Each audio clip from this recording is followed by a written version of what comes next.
Shashidal UP সদস্যের বাড়ির ছাদে শুকানো হচ্ছিল গাঁজা। ব্রাহ্মণপাড়ায় ১০০ কেজি সহ আটক এক। কসবা টিভি স্টাফ রিপোর্টারের তথ্যচিত্রে বিস্তারিত। কসবা টিভির পক্ষ থেকে স্বাগতম।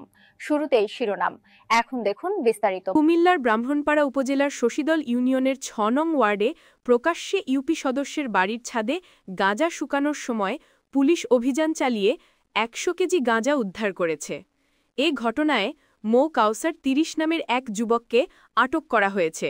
সোমবার সকালে ব্রাহ্মণপাড়া থানার officer in charge OC Mohammad Sajidul Islam পলাশের নেতৃত্বে এসআই মেহেদী হাসান জুয়েল, এএসআই শামসুদ্দিন ও সঙ্গীয় ফোর্স যৌথভাবে এই অভিযান পরিচালনা করেন।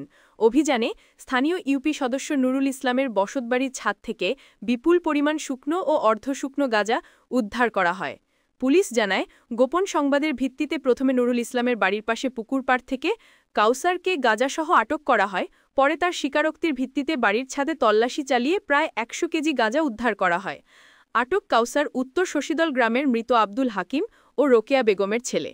ব্রাহ্মণপাড়া থানার ওসি মোহাম্মদ সাজিদুল ইসলাম পলাশ কসবা টিভিকে বলেন, গোপন সংবাদের ভিত্তিতে অভিযান চালিয়ে বিপুল পরিমাণ গাঁজা উদ্ধার করা হয়েছে। এ ঘটনায় মাদকদ্রব্য নিয়ন্ত্রণ আইনে মামলা দায়েরের প্রস্তুতি চলছে। এদিকে ইউপি সদস্যের বাড়ির ছাদে প্রকাশ্যে গাঁজা শুকানোর এই ঘটনা এলাকায় চাঞ্চল্যের সৃষ্টি করেছে।